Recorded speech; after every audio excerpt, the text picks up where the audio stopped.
Back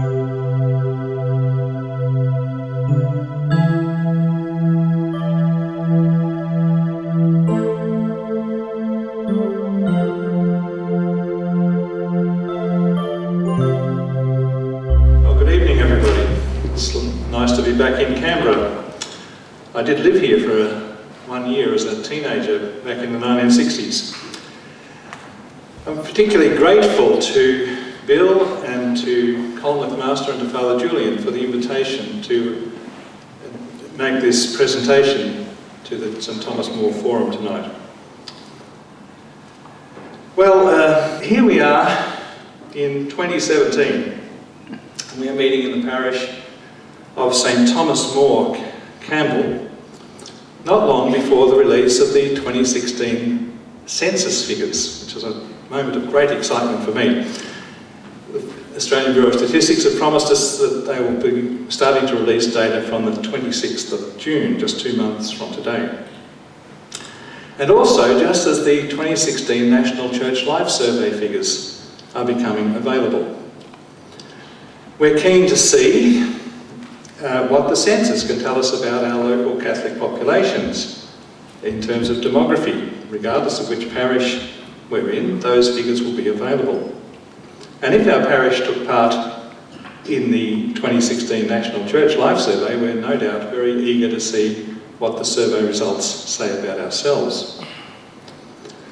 Well, I ask you now to move forward to the year 2030 and imagine the Parish Pastoral Council and the Parish Finance Council of a moderately large parish in a major Australian city, holding a joint meeting to discuss whether the parish should take part in the 2031 National Church Life Survey.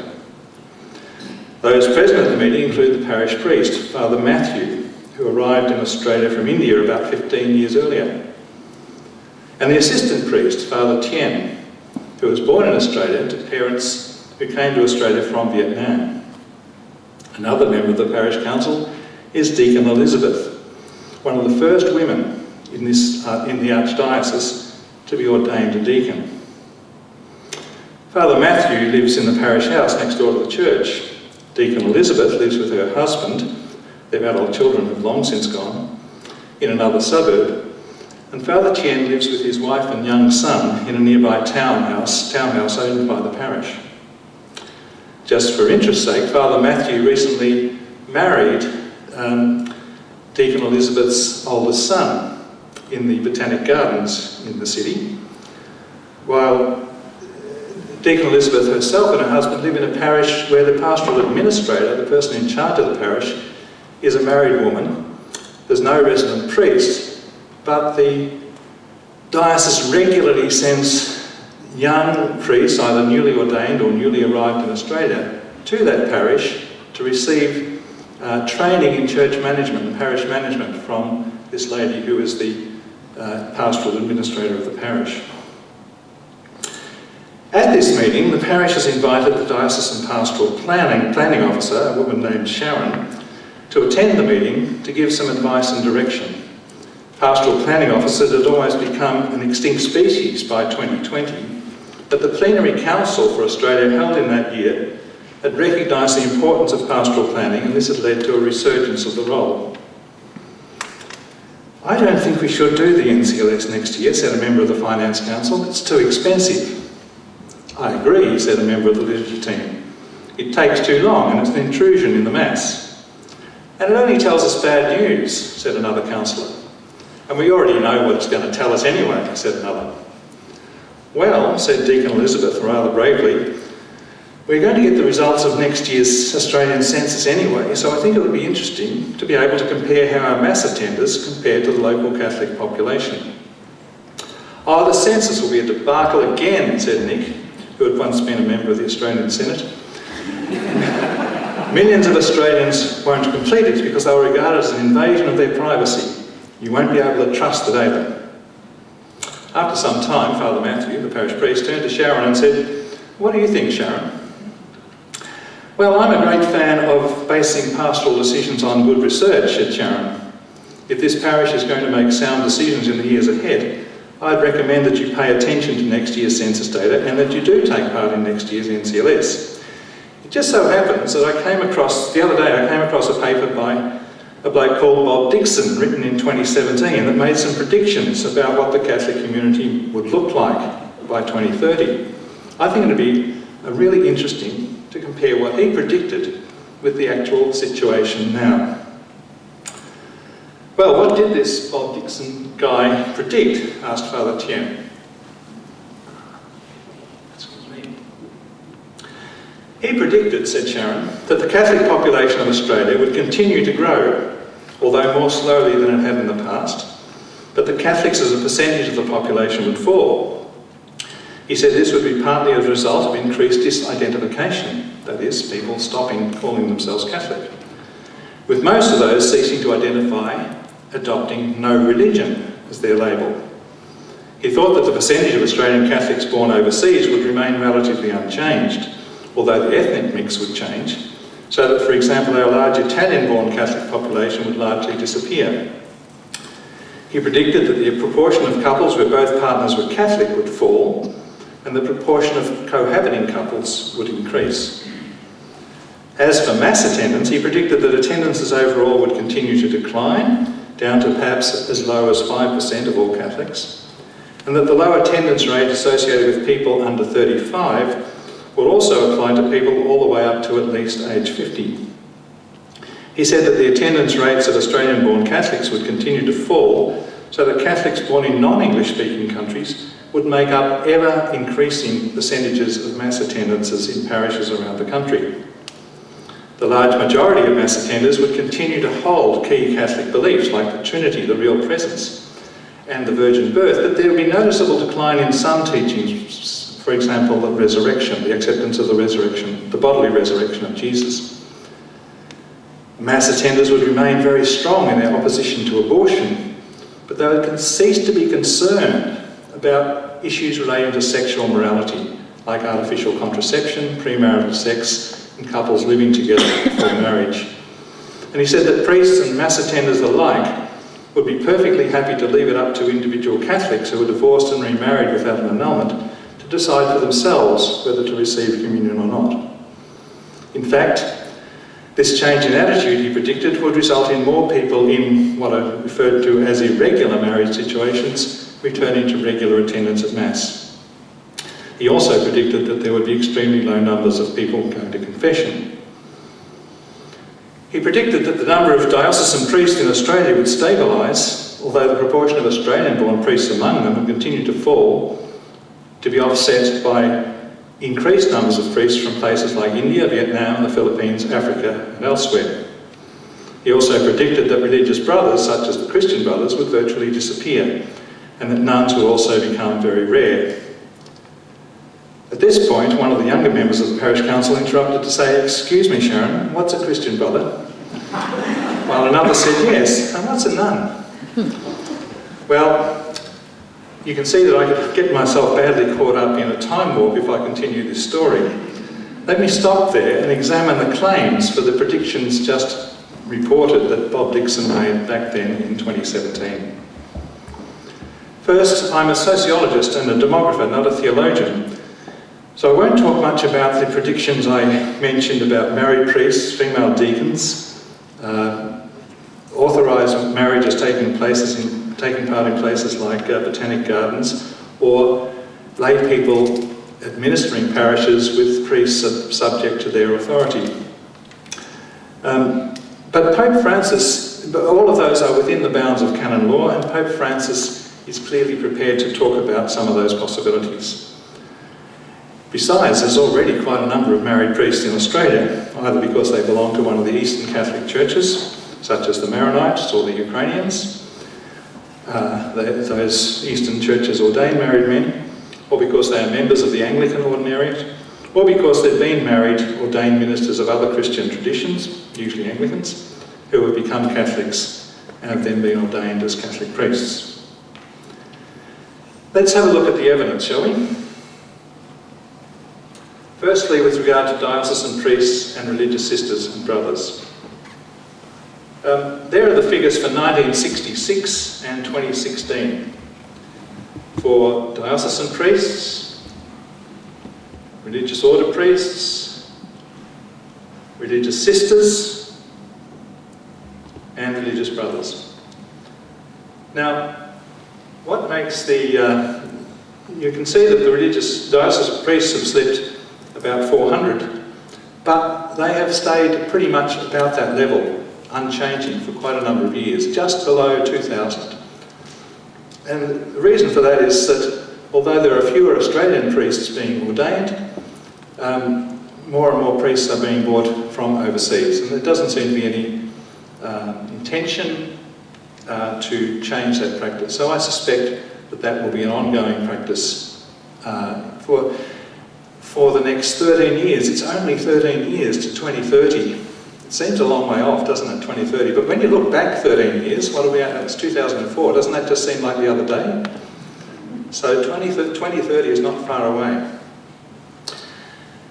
I'm not going to talk about religious order priests because, in a way, they're outside the control of the local church, because it's religious orders that determine, especially for worldwide orders, that determine how many people. Less than 50 are aged under 50. Most of them are aged more than 50. So, unless circumstances change, really that's the catchphrase that goes with everything I say tonight, unless circumstances change, the orders of brothers like the Parish brothers, the Christian brothers, the De La Salle brothers are going to cease to exist in Australia in the next 15, 20, 30 years. In 2014 it was 1884 diocesan priests, and you can see that, in fact, that illustrates my point. 2 years later it was bigger, it's not going down, it's staying around about the same. So in 2014 it was 1884 diocesan priests, of whom about 600 were born overseas. That's 32% roughly of all diocesan priests, and they come from 58 different countries. Here are the main countries that they come from in 2014, 150 from India. These are diocesan priests, not members of the MSCs or the Jesuits or other established orders. 75 from the Philippines, 68 from Ireland. Now they're not recent arrivals mainly, they're older men, many of them retired. 89 from Vietnam, 37 from Nigeria, and so on. Now this is an incomplete table, but it's the best I've been able to do about how many seminarians we have at the present time, and it comes to about 180. There's no figure there for the Redemptoris Mater Neo-Catechumenate Seminary in Perth because I wasn't able to find any, but presumably they have some seminarians. But to maintain a working population of about 1,500 diocesan priests in Australia, you really need about 250 seminarians. So, at any one time. I said there were 1,900 diocesan priests, but about 400 to 500 of those are already retired. So you've got a working population of somewhere between 14 and 1,500 diocesan priests. To maintain that number, you need 250 seminarians. So we're already looking at that. You can say that we're not going to be able to maintain that number unless we bring in priests from overseas. And that, as I say, looks to be a continuing policy. Here's the age profile of religious sisters back in 1976. As far as I can tell, this exercise has only been done twice. It was done in 1976, and that's a perfectly reasonable age profile for an organisation of adult women, with some as young as being under 25 and a fairly even spread amongst age groups. In 2009 we measured it again, and that's the age profile in 2009. And the median age, that's the age of the middle-aged, the nun in the middle, was 73. So that's what I say about unless circumstances change, we don't have a future workforce of religious sisters, don't have a future workforce of religious brothers. So where's that workforce going to come from? It has to come from the lay members of the church. Just as an aside, we've recently been doing a study of Catholic employment in Australia, the size of the Catholic workforce, You probably know that the Australian population is roughly 24 million. ABS will soon tell us what the latest figure is.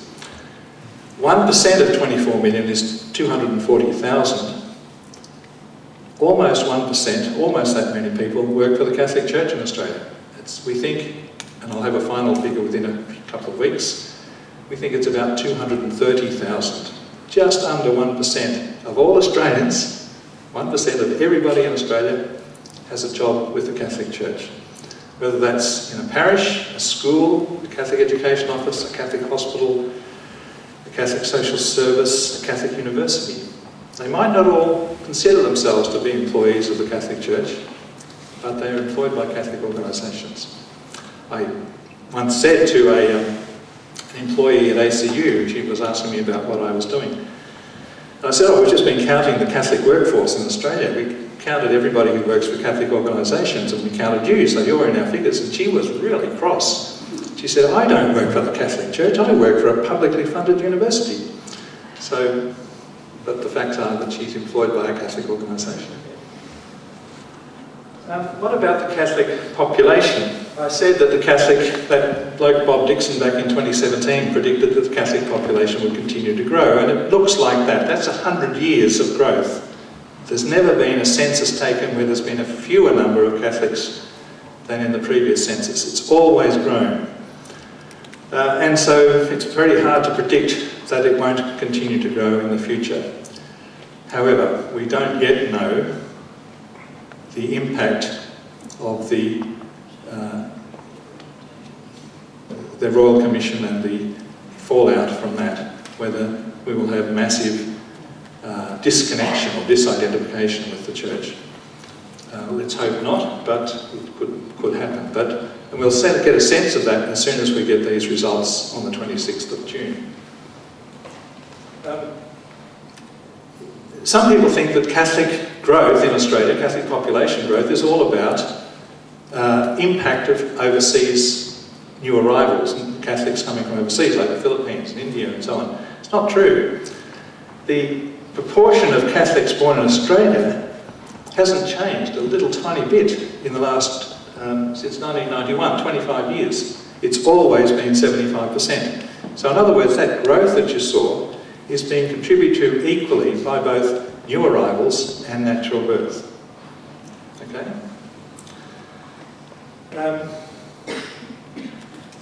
However, we do have a problem that's associated, that's connected with that growth. And that is that we have rather large numbers of people disidentifying. Now, a large part of that is understandable, I guess, that in the 2011 census, perhaps somebody ticked the box for their children. And in the 2016 census, those people are not children anymore, they're ticking their own boxes and they'll tick whatever they choose. So some of that is a natural fall-off of young people making their own decisions and deciding not to call themselves Catholic, whereas Mum and Dad did call them Catholics. But there's nearly half of that number who are older than that group, and so they're mature age adults who are choosing, having once called themselves Catholics, not to do so any longer. We call that disidentification, and we think it's over 20,000 a year on average, amounting to about 200,000 or a bit more between over a 10-year period. Although the number of Catholics is increasing, the proportion of Catholics in the population will probably continue to slide. It reached a maximum in 1991 when it was 27.3% of the population. Now it's down to 25.3, or that's 2011 figures, and I expect that it will continue to fall. And most of the fall is being picked up by smaller religious groups like Hindus, to some extent Muslims, to some extent Buddhists, but the biggest gain is in the no religion category. And I expect in 2011 the biggest religious group were Catholics, and the next biggest group was 22% with no religion. But I fully expect, and so does everybody else, that at this 2016 census, the figures will show that no religion is the biggest group, more numerous than Catholics. And part of the reason for the growth is that it's a very, it's by far the biggest group chosen by young people. So as those young people move through the population, as they get older, it'll become the dominant religious label, if you like. Another prediction was that the percentage of Catholics from non-English speaking countries would flatten out. And it has, you can see from that graph that it's pretty flat. It's been around 18-19% for now for 25 years. Okay? But the mix of Catholics coming from overseas countries will change. That's the Italian population of Catholics in Australia. People born in Italy. It's heading downwards at a pretty steep rate. That one is the Philippines, and that looks set to become our biggest group because it's going to overtake Italians, probably at this next census, the last year's census. It's very frustrating having had a census but not being able to talk about the results. But it's one of the limitations of census data that it takes at least a year to be able to get accurate data. That one is, India. India's growing quite fast. Sri Lanka's down there somewhere. That is New Zealand. There is Ireland. It's interesting, isn't it?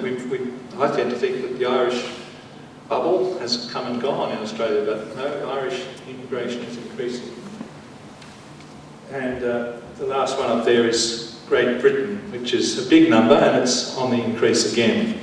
But it looks as though clearly that the Philippines will be the dominant immigrant category in Australian Catholicism in the years to come. Let me just illustrate this another way. It's the same point that I'm making. But here's the age profile in 20-year age groups for a number of different countries from which Australia's Catholics have come. So firstly, I'm going to show you the proportion of all Italian-born Catholics in Australia who are aged under 20. And you have to look really carefully. There it is. Can you see it? Put it up again. Watch.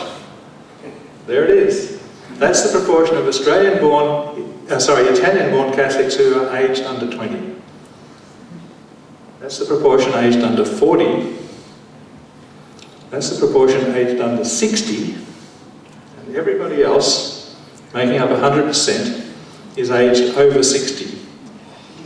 So we're not going to have, we've got, Melbourne particularly, has got heaps of Italian parishes. We're not going to have that for very much longer. This next country is Poland, and it's a bit similar, not quite as severe as the Italian situation. The next one is Philippines. I'm sorry, I'm having trouble seeing this screen.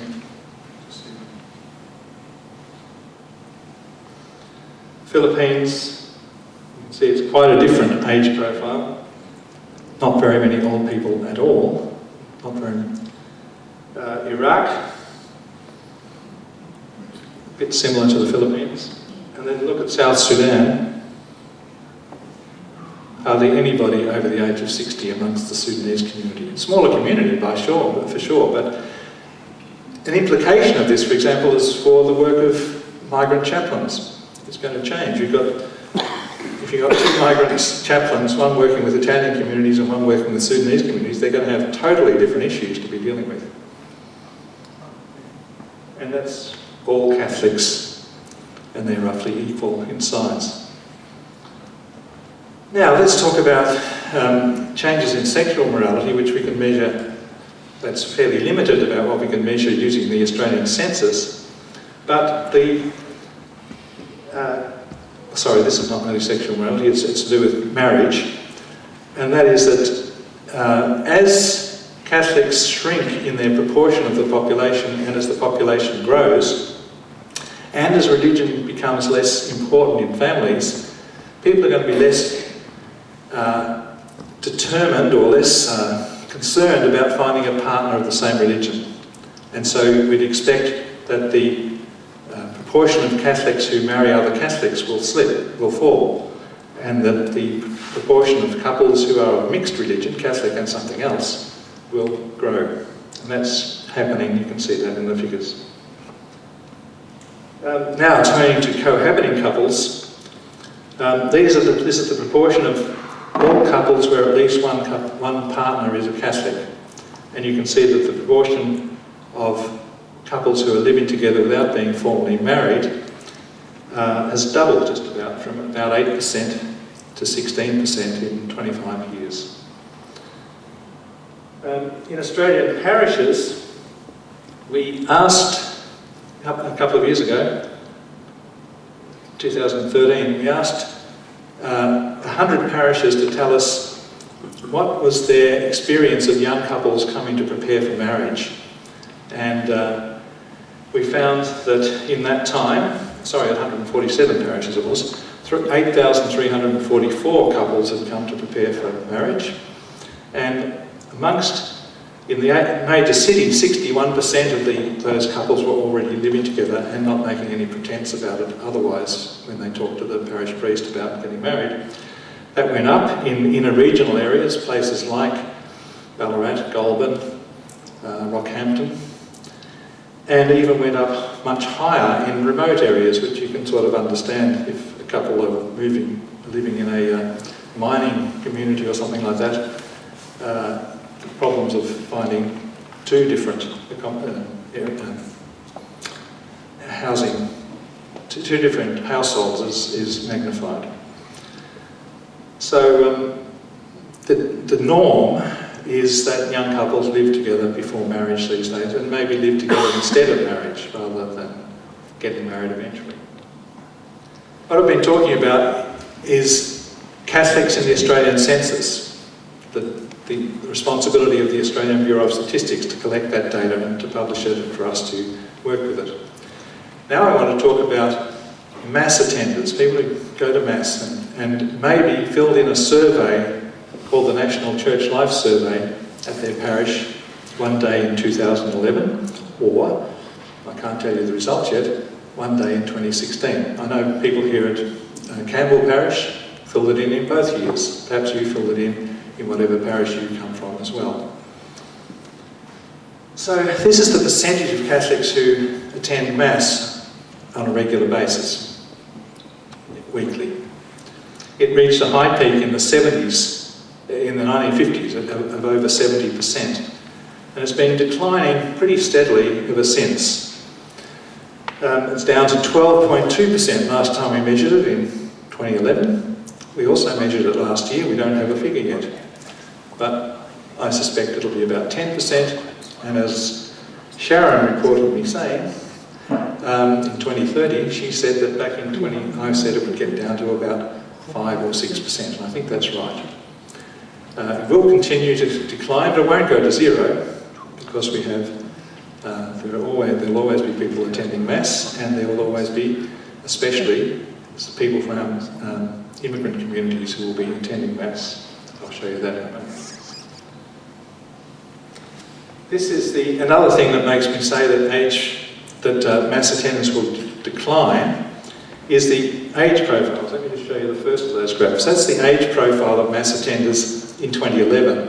And you can see it's skewed towards the older end. The peak of the graph is at age 60 to 64. And so in 20 years' time, that peak, or let's say 30 years' time, that peak is going to be severely diminished. Look how different the shape of the graph is to just 15 years earlier in 1996. It's quite significant that that's a much more evenly spread age profile, that people across all ages of the middle years from the late 30s to the late 60s. Now, this is a graph of age, Mass attendance by age. Can you see the different colours? Perhaps I haven't chosen the best contrasting colours there. Can you see that? Yeah. There's a part of the left-hand end of the graph which is the proportion of each age group that attends Mass. And you can see, if you look at the 20 to 24 year age group, which is the third bar up from the bottom, only about 5% of all people in that age group go to Mass on Sundays. That's probably corresponding with your experience.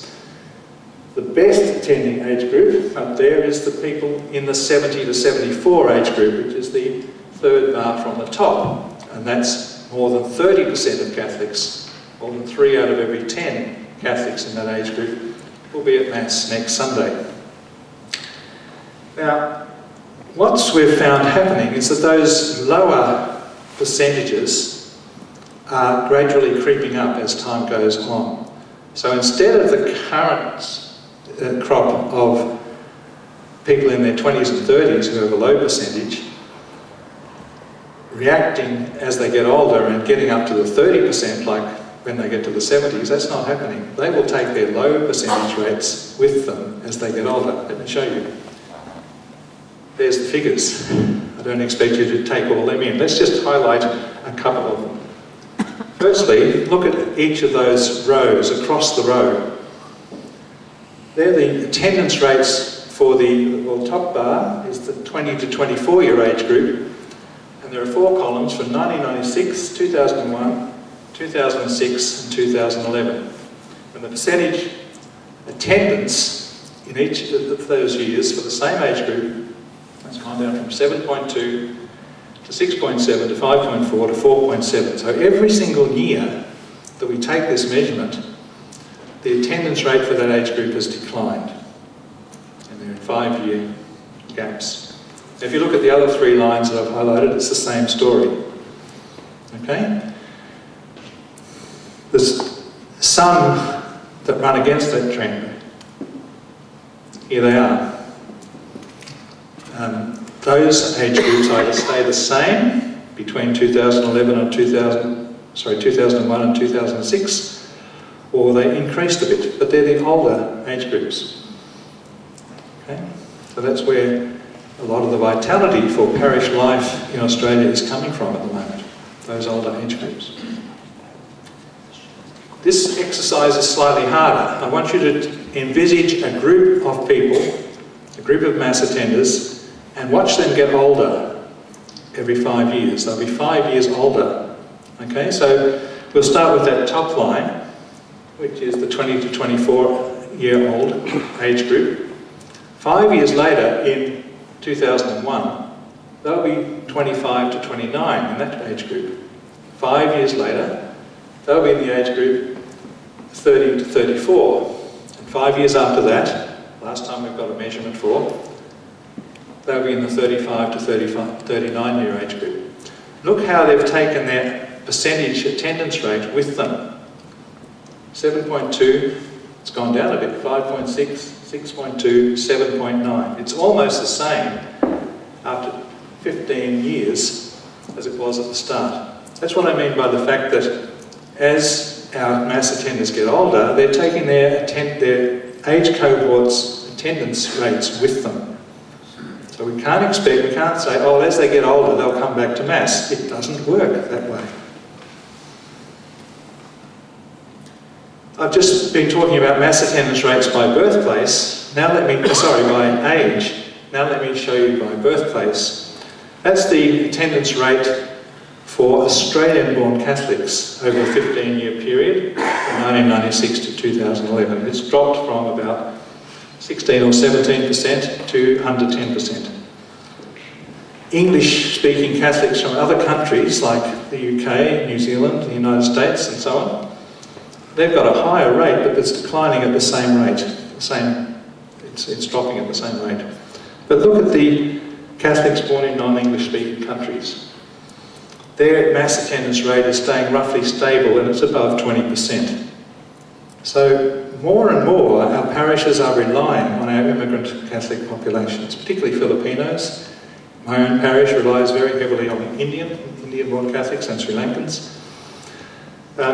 So without our immigrant Catholics, we would be in our attendance would be much, much worse than it currently appears to be. I showed you that graph at the beginning. That's the percentage of Catholics born in Australia, of all Catholics now, not just mass attenders. It stayed steady at 75%. But that's the percentage of mass attenders born in Australia, and that's going down. And as I just said, the proportion immigrant Catholics are becoming more and more populous, or more and more prominent in our mass attendances. 5 minutes, okay. I'll very quickly deal with these issues, and that is that we're dealing here with beliefs. I said that, or Sharon said for me, that back in 2017 Bob Dixon predicted that the beliefs of mass attenders would stay roughly stable, but some of them may decline a little bit. And there you can see the proportion of the proportion of mass attenders who accept the official teaching, if you like, of the Catholic Church, that Mary conceived Jesus without sexual intercourse, the virgin birth. And there we have percentage of Catholics even creeping up a little bit, or staying pretty stable, 69, 77, 78, 75 over successive 5-year measures. The real presence of the Eucharist is very, very high in acceptance level, 90% of Catholics, and that doesn't appear to be going down anytime soon. Understanding of God as Trinity, again, pretty high. In fact, it's crept up since 1996. The one that's gone down is the belief in the bodily resurrection of Jesus, down to 71% at the moment amongst mass attenders. What do the others say? They say, well, it's rather a symbolic teaching about what happened to Jesus after death. On a couple of sexual morality issues, or rather, I don't like calling abortion a sexual morality issue, it's really a life issue. Very high level of opposition to abortion. Abortion is always wrong, say 85% of mass attenders, or it's only allowable in extreme circumstances. But look at premarital sex. As I said, it's going to become a non-issue. Already only 41% of mass attenders, and that's all ages, and it's the same across all ages, would say that premarital sex is always wrong. The majority opinion is that premarital sex is okay if it's part of a committed relationship. And as for communion for the divorced and remarried without an annulment, most people already, this is 2011, think that that's something that they don't agree with, and the developments in the last couple of years, the publication or the release of Amoris Laetitia, would suggest that it's going to drop off the radar as an issue for Catholics. I'll skip over this. The other issue that I said was going to drop off the radar, if it hasn't already, is the question of artificial contraception. Those two contrasting colours, the first batch is for mass attenders aged 15 to 34. You might say, what are 15-year-olds doing using contraception anyway? And the second bar is for 35 to 39-year age group. But the light and the small bar is for those who say they only use natural means of contraception. And the question is only for those for whom this question is applicable, which is of course not everybody. And the red bar, the bright red bar and the big bar, is for those people who say my partner and I use a variety of means, including artificial means of contraception. And finally, well, I won't talk about those graphs because we are running out of time, but they basically say that hardly anybody is going to confession now, and people are not showing any signs of coming back. So there's the predictions that I've made, and there's the evidence for them. And I just now want to say that I'm well aware, as any demographer is, that circumstances might change. What are some of the things that might change? And you've probably got in your head a number of things that might change. Firstly, the government might change regulations regarding immigration. So we might stop getting Filipinos, for example. That would change our Catholic mix. Just as I've said. We don't even know whether we'll have the proper data to measure these things by. ABS threatened not to run a census last time, so will we still have a census in 2031?